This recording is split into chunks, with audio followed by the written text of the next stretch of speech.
Gaza Strip is suffering an intense electricity crisis, and that crisis was aggravated when the Palestinian Authority asked Israel to cut the electricity supply, saying it was cutting its own payments for Gaza's electricity by 40%. Now that the Palestinian Authority is back in control in the Gaza Strip, are you going to switch the lights back on? Well, the thing is like this. The steps are taking place in the field, and since the government is back to Gaza to take control and will be in charge and is already in charge of the ministries, then absolutely the government will take its responsibilities regarding the people of Gaza. Mr. Abu Zayad, the decision, Hamas's decision to invite the Palestinian Authority back came after the PA put extreme pressure, aggravating the Gaza Strip's humanitarian distress as leverage against Hamas. Is the Palestinian Authority really a responsible government that cares for the people of Gaza when it was willing to exploit their humanitarian distress for political gains?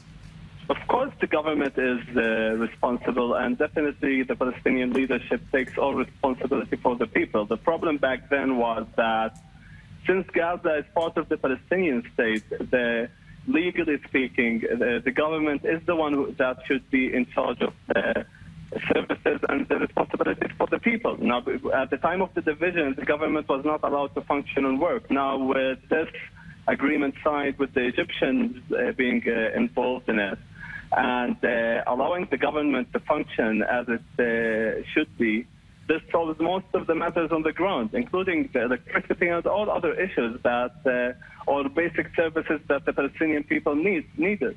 But at the same time, it is important to remember that the government can't function alone without the support of the international community, and the responsibilities that are also on Israel as a state that is on the borders with Gaza and controls the incoming and outcoming of anything needed for the people living in the Gaza. Mr. Abu Zayad, let's talk about the responsibilities of the different organizations. It was just a few months ago that the Palestinian Authority asked Israel to cut off all its electricity to the Gaza Strip, and the Israelis actually had to barter the Palestinian Authority down to only cutting off 40% of the electricity.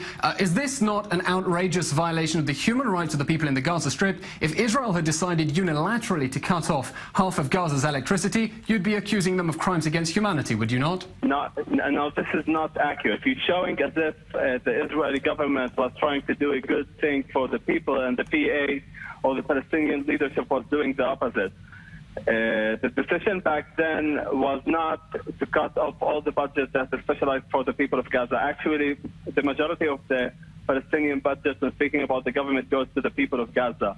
There was a kind of a division in the decisions regarding the budget and the money transferred to the people, while they are not able to administrate and be in charge of the taxes and all other things related to the money issues inside the Gaza Strip.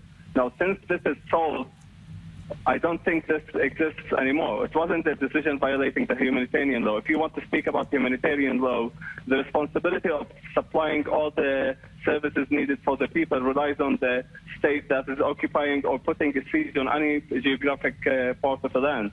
And in this case, Israel is the first side to take responsibility of this. Okay, Mr. Abu Zayad, I'm afraid the line is failing us slightly. Thank you very much.